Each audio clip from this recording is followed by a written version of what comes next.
hopefully, if each of you goes into music, you are each going to be a small business person. You got to look at it that way. That doesn't change. You're in business. Got to know how to work a spreadsheet, got to be able to plan your time, materials, put this education to work. As a small business person, I relied on repeat business, customer loyalty, reputation, brand recognition. People had to know who I was.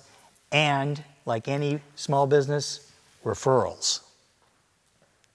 That was important to me, that people would say, oh, call this guy. He was good for me.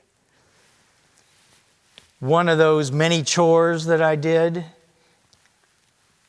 during those first 10 years, whenever there was a labor strike, and that happens every so often in Hollywood, it's a union town, and if the Teamsters go on strike, or the actors, or the writers, or directors, any combination of them makes for a perfect storm, and work stops.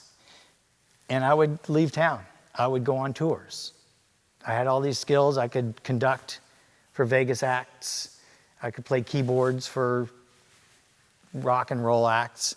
And I would do that. I would just go and tour, ride out the strike, come back to town, go back to work.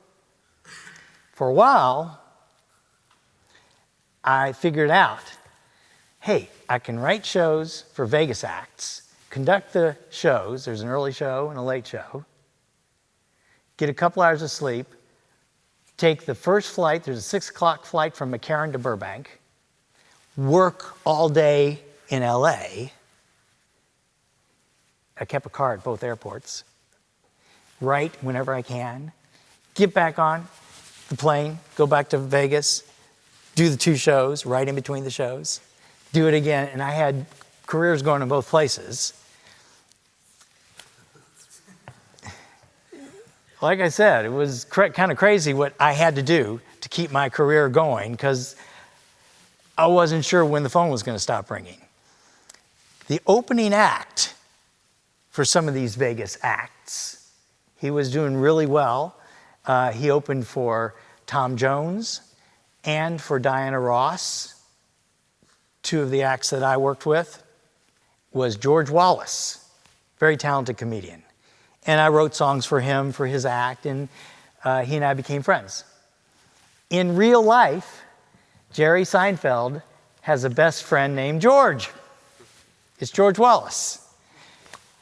Jerry Seinfeld had this pilot called The Seinfeld Chronicles and was having trouble with music. I was not the first music guy on Seinfeld. There had been a couple, and they were in a pile of rubble from where they had failed.